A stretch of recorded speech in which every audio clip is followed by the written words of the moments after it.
Assalamualaikum warahmatullahi wabarakatuh. Hai, berjumpa lagi dengan Ibu Naning di pembelajaran matematika. Hari ini kita masih belajar tentang transformasi.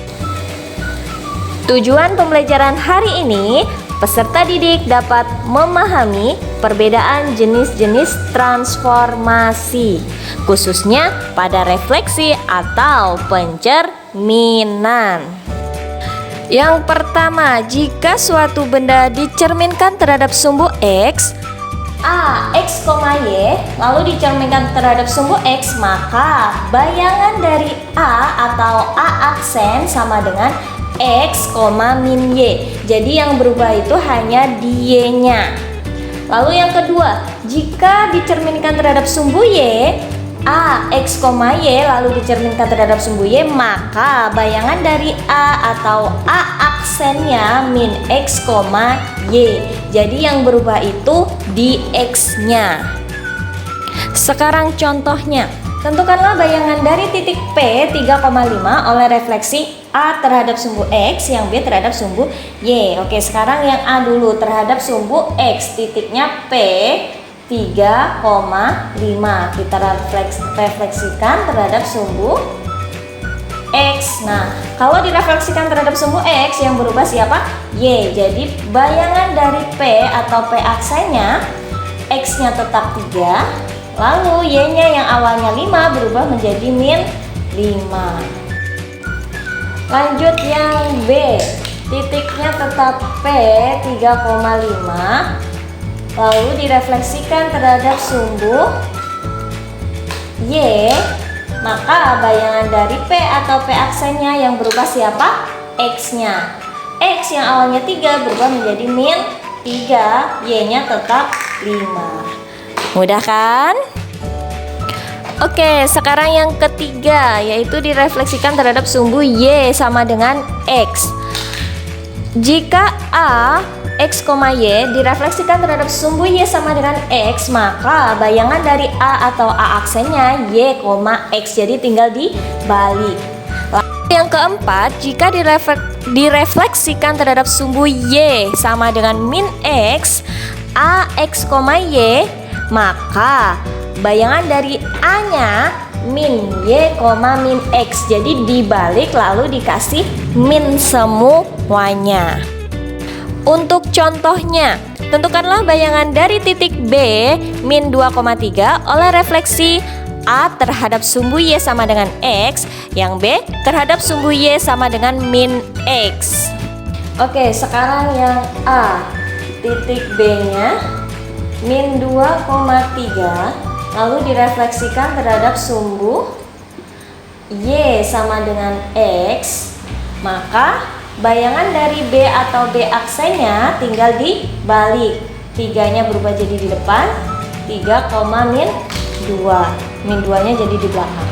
Sekarang yang B, B min 2,3. Jika direfleksikan terhadap sumbu Y sama dengan min X, maka B aksennya dibalik lalu dikasih tanda negatif. 3 yang awalnya di belakang berubah jadi di depan, lalu dikasih tanda negatif. Min 2 yang awalnya di depan pindah ke belakang, yang awalnya min berubah jadi plus. Jadi bayangan dari B min 3,2. Oke, sekarang yang kelima, yaitu pencerminan terhadap pusat koordinat 0,0. Jika ada A, X, Y lalu dicerminkan terhadap 0,0, maka bayangan dari A atau A aksennya min X, min Y. Letaknya tetap, tapi kedua-duanya dikasih tanda min. Lalu yang keenam, jika dicerminkan terhadap garis X sama dengan A, X, Y, maka bayangan dari A atau A aksennya 2A min X, Y. Jadi yang berubah hanya bagian X-nya saja, yaitu 2 kali A dikurang X, Y-nya tetap. Contohnya, tentukanlah bayangan dari titik C 4,-1 oleh refleksi A terhadap 0,0, B-nya terhadap garis X sama dengan 2. Langsung saja yang A terhadap 0,0. Jadi awal titiknya C, 4,-1 direfleksikan terhadap 0,0. Nah, maka bayangan C atau C aksennya di sini letaknya tetap, tapi ada tanda minnya.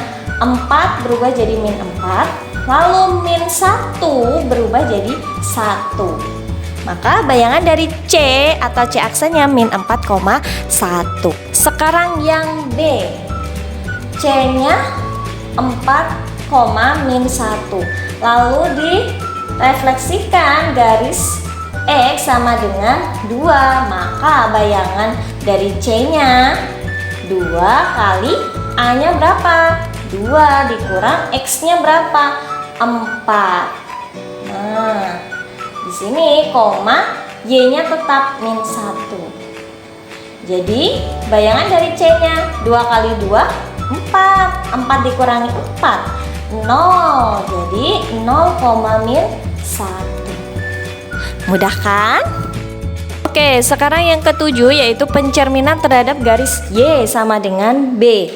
Jika ada X, Y lalu dicerminkan terhadap garis Y sama dengan B, maka bayangan dari A atau A aksennya X-nya tetap, lalu Y-nya diganti dengan 2 kali B dikurang Y.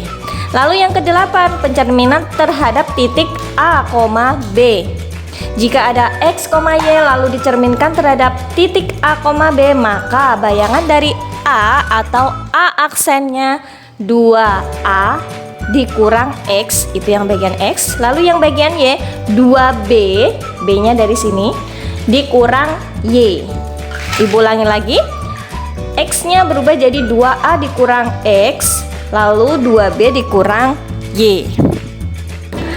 Contoh yang pertama, tentukan bayangan titik P 1, -2 jika yang bagian A direfleksikan terhadap direfleksikan itu sama aja dengan dicerminkan terhadap garis Y sama dengan 3. Maka bayangannya di situ P 1, -2 lalu dicerminkan terhadap garis Y sama dengan 3.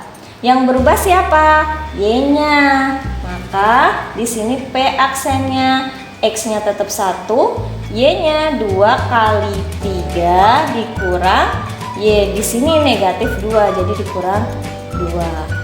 Lalu P aksennya 1, 2 kali 3 berapa? 6. Pengurangan negatif berubah jadi apa? Plus. Nah, P aksennya 1, 6 ditambah 2 berapa? 8. Jadi bayangan dari P-nya 1,8.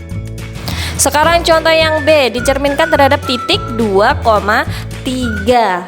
Nah, di sini P-nya 1,-2 lalu dicerminkan terhadap titik 2,3. Ini sebagai A-nya, ini sebagai B-nya. Selanjutnya kita cari P aksennya, yaitu 2 kali A. 2 kali 2 dikurang X, X-nya 1, 2 dikali B-nya, B-nya 3, lalu dikurang Y, Y-nya berapa? -2. Selanjutnya P aksen sama dengan 2 kali 2 berapa? 4 dikurang 1, 2 kali 3 berapa? 6. Pengurangan negatif berubah jadi apa? Tambah 2. Sekarang P aksennya sama dengan 4 dikurang 1, 3, 6 ditambah 2, 8. Jadi bayangan dari P-nya 3,8. Oke, sekarang contoh soal pengembangan. Yang pertama, tentukan bayangan titik P 4,5 oleh refleksi terhadap garis Y sama dengan X dan dilanjutkan translasi T 2 dan -3. Jadi titik pertama itu dicerminkan terhadap garis Y sama dengan X, lalu ditranslasikan terhadap T 2, -3.